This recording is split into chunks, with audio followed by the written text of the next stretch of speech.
overview of what we do and then jump right into some AT and how it fits into universal design. So I will try my best not to bore anybody. This is my favorite picture of a dog being bored, and it's I'm going to try very hard not to do that. So who is ATLA?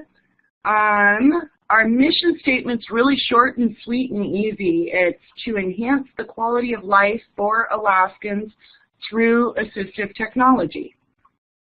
And a lot of people ask us, you know, how do you qualify to work with us? How does someone start getting assistance from ATLA? And we have 3 things that we tell people. First, you have to be in Alaska. It would be great if we could provide services in Hawaii around this time of year, but they don't let us do that. And then second, you have to experience some kind of a barrier, hopefully something that we can use some assistive technology to help someone overcome. And then last, they have to be alive, and we're not kidding. So we also say it's twinkle to wrinkle. We work with people all over the state, from Nome to Barrow to Yakutat. We do approximately 120 to 140 community visits a year.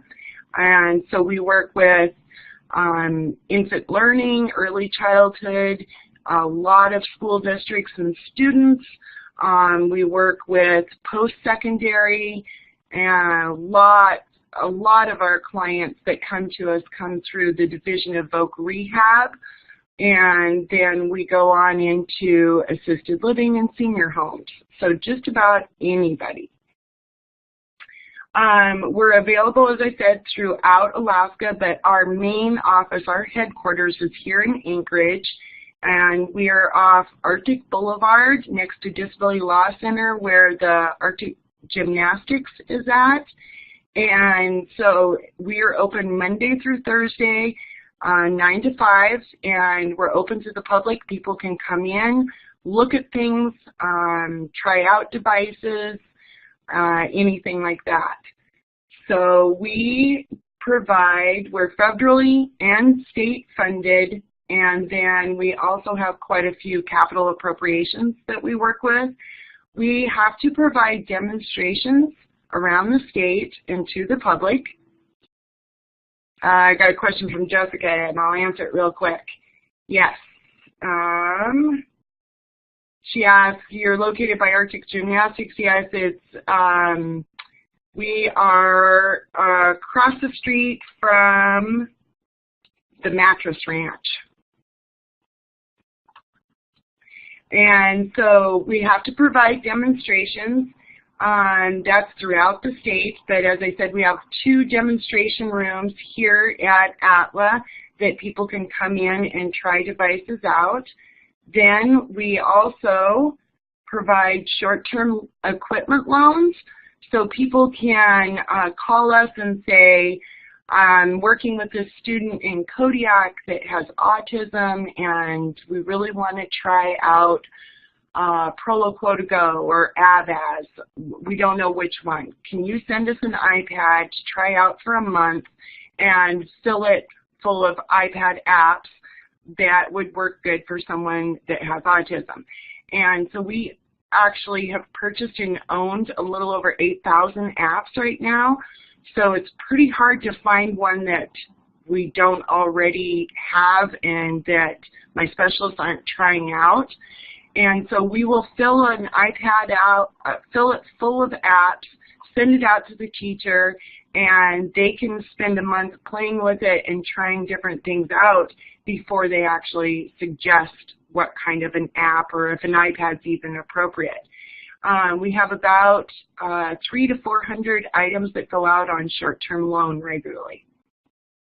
Then we also have a long-term equipment rental program, and this really helps when someone calls us. We've had quite a few people with Lou Gehrig's disease or ALS call, and they need to borrow or rent a device for, let's say, 6 months, and they can't get through the Medicaid process fast enough to get the equipment that they need.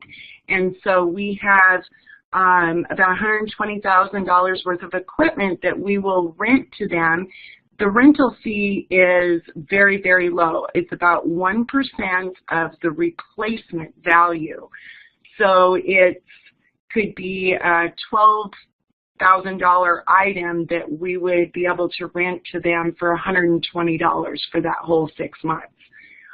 We do take into consideration if people have a financial hardship, then there's a process that they can go through.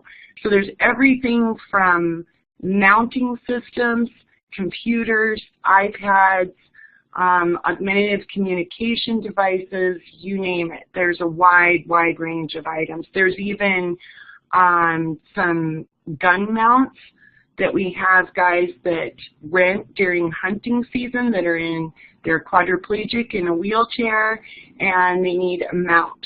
So we have those for rent too. Then we do a lot of awareness and outreach. That's basically, we sponsor a lot of events around the state. We go around and present at different schools with different service providers. Like I'm doing tonight, this would be an awareness or a training. And then we do information and assistance. So basically people call us, and if we will do what we can to get the answer for them. Sometimes it's preventing someone, for instance, let's say a teacher that has a lot of questions about the different functions of, again, communication devices.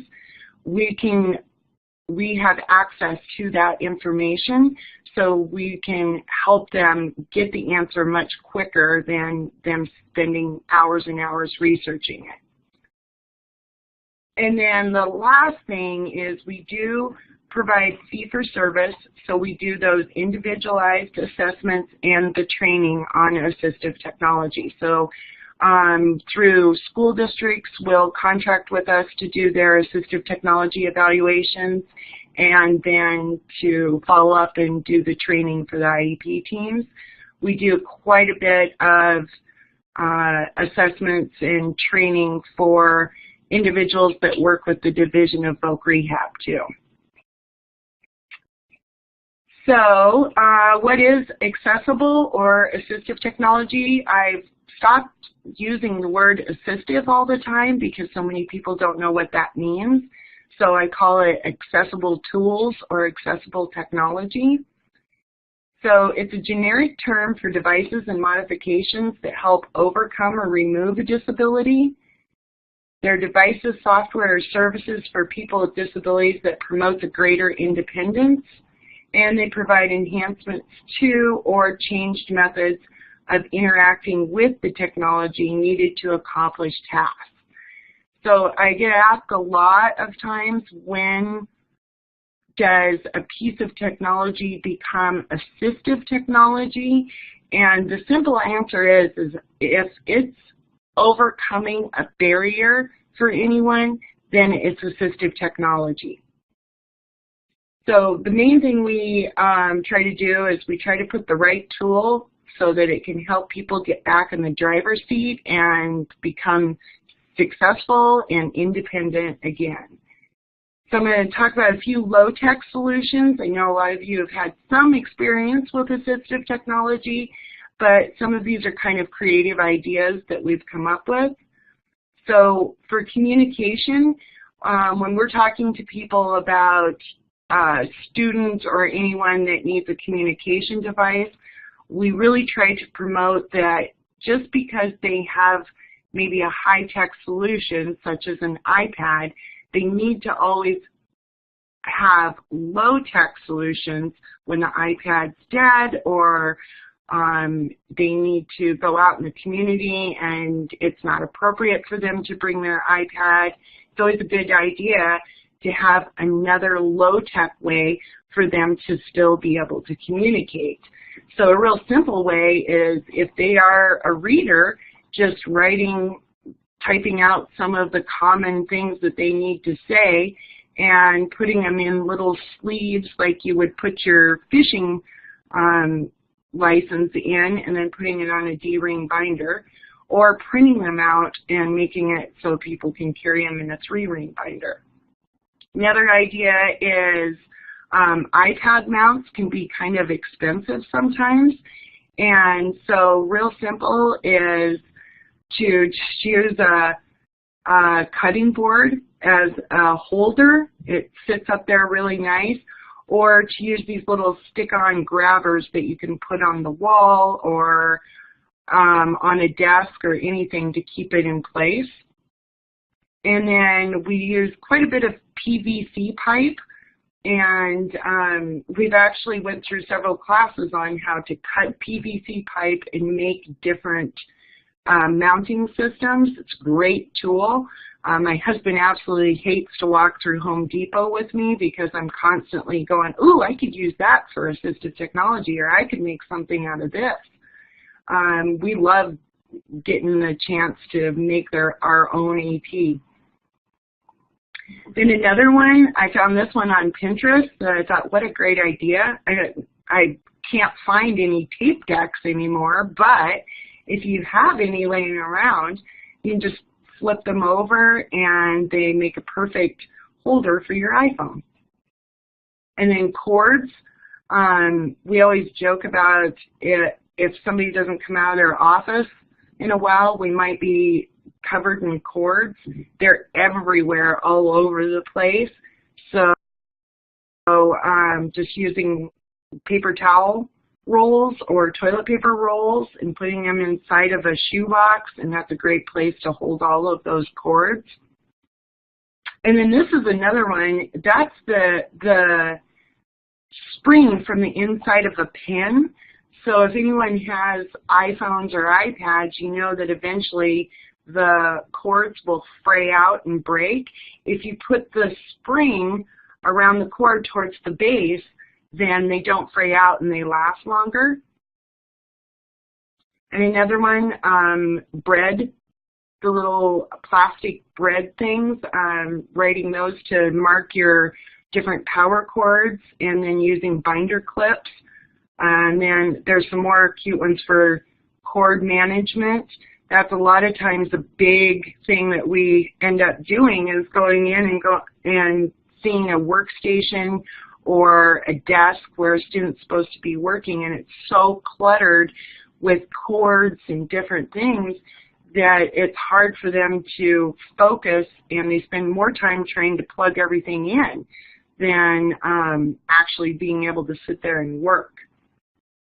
And then another one is you can buy these iPad gloves that if a student touches the screen, sometimes they activate the different apps or something on the app. So I think the company is called Body Glove, and you can buy them, but we found that if you buy the fishing gloves that are about $2 for a bag of those, you can cut them and they work exactly the same.